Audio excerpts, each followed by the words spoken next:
Sejumlah tokoh bertemu di Gedung Juang 45 di Menteng, Jakarta Pusat. Pertemuan yang diberi nama Pertemuan Meja Bundar ini dimaksudkan sebagai respons atas sikap tokoh lintas agama yang mencanangkan tahun perlawanan terhadap kebohongan. Dalam sambutannya, Rizal Ramli mengatakan tahun 2011 dicanangkan sebagai tahun kebenaran karena 6 tahun ini pemerintah hanya penuh dengan pencitraan. Sementara tidak ada prestasi yang menonjol dan kesejahteraan rakyat pun merosot. Tokoh-tokoh yang hadir antara lain ekonom Rizal Ramli, pengamat politik Yudi Latif, Indra Jaya Piliang, dan Yudi Krisnandi, serta Permadi, mantan Menteri Keuangan Fuad Bawazir, dan juga tokoh dari PKS Mahfud Siddiq.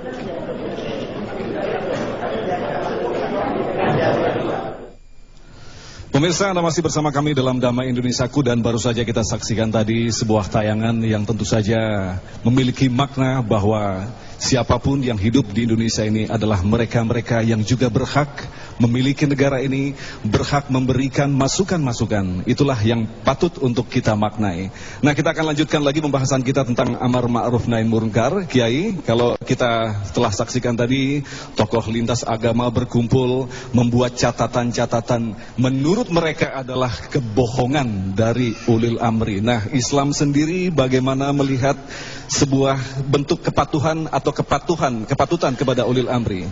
Silakan, Kiai.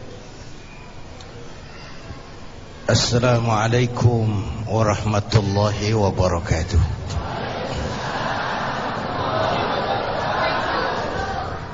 Bapak, Ibu, dan pemirsa TV One yang saya cintai,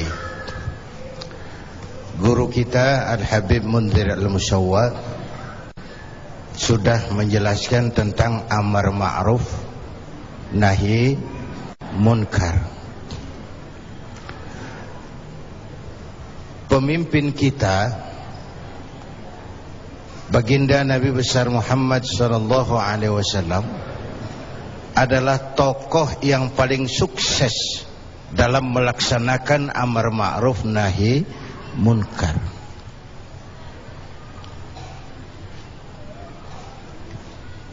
Berkembang dengan pesat, lain dengan agama-agama besar lain, kata Stoddard.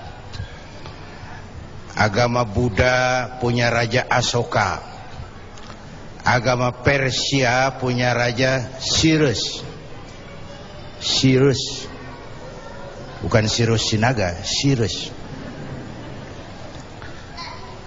Agama Kristen punya Raja Konstantin. Mereka ini raja-raja besar dan berkuasa yang menunjang agama yang dianutnya dengan segala daya dan dana, dengan segala kekuatan dan kekuasaan. Lain dengan baginda Nabi. Beliau bukan raja, tidak anak penguasa, tidak pula orang kaya, tapi Amar Ma'ruf yang dilaksanakannya berhasil menembus dinding Jazirah Arabia, mewarnai hampir 2/3 belahan bumi.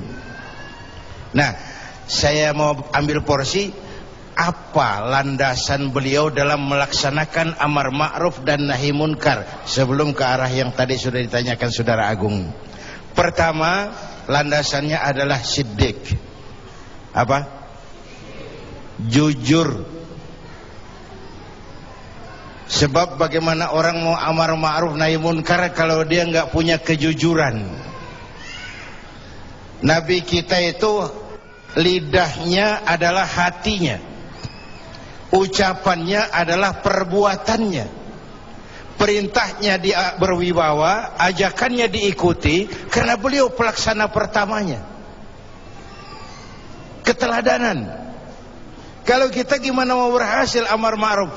Cuma teriak, saudara-saudara, sedekah, sedekah. Yang teriak buntut gasiran, mbahnya pelit. Jujur. Kata orang tua Melayu gini, wahai saudara, adik dan kakak, peganglah jujur, jangan durhaka.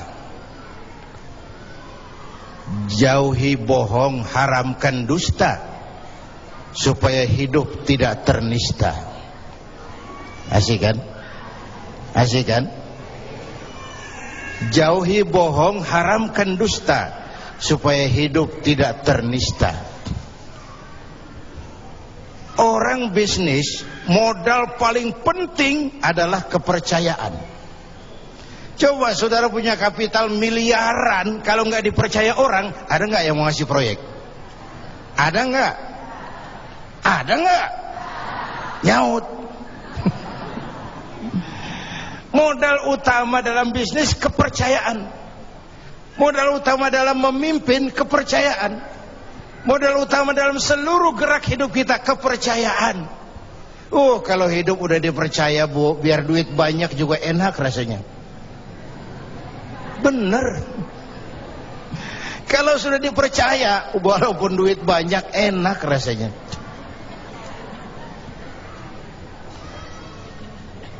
Jujur. Bahkan ini modal utama kepemimpinan beliau. Bukan S3, enggak profesor, doktor, enggak, Al-Amin. Orang yang jujur, dan itu yang kita perlukan sekarang. Gayus. Saya lihat bukan saja kasusnya aneh, penanganannya juga aneh.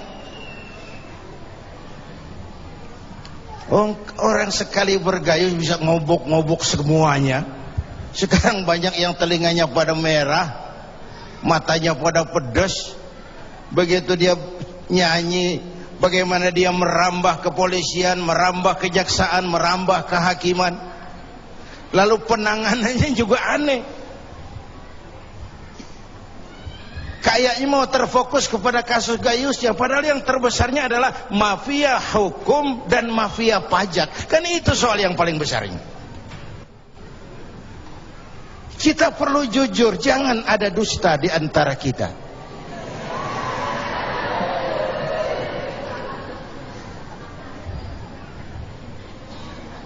Apa tanda si bintang timur cahayanya terang sampai ke fajar? Apa tanda orang yang jujur? Hatinya mulia, ucapnya benar. Hatinya mulia, omongannya benar. Tidak pepat di luar, pancung di dalam. Menjegal kawan seiring, manis jika berhadapan, balik belakang lain bicara. Tiap hari kita ngadepin topeng. Topeng yang berkelihatan. Ini mukanya apa bukan sih? Ini omongannya apa cuma sekedar sebuah misi? Dan seterusnya.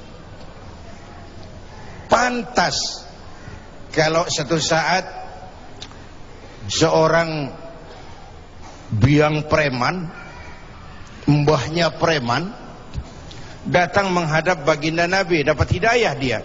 Ya Rasulullah, saya mau masuk Islam, boleh enggak? Oh boleh. Mengucap syahadat.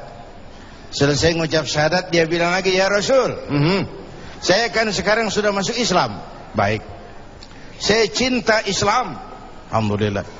Saya cinta Anda ya Rasul, bagus itu. Cuman saya juga cinta dosa. Ini aneh orang ini. Baik, Kiai, kita akan break dulu. Dan pemirsa, sebelum kita akan kembali bersama Damai Indonesiaku, kami persilakan bagi Anda yang ingin menghubungi kami, kita saling mengkritisi tentu saja. Kami persilakan Anda menghubungi di nomor telepon 0217980113. Sekali lagi 0217980113. Dan tetaplah bersama kami. يا رثى قلبي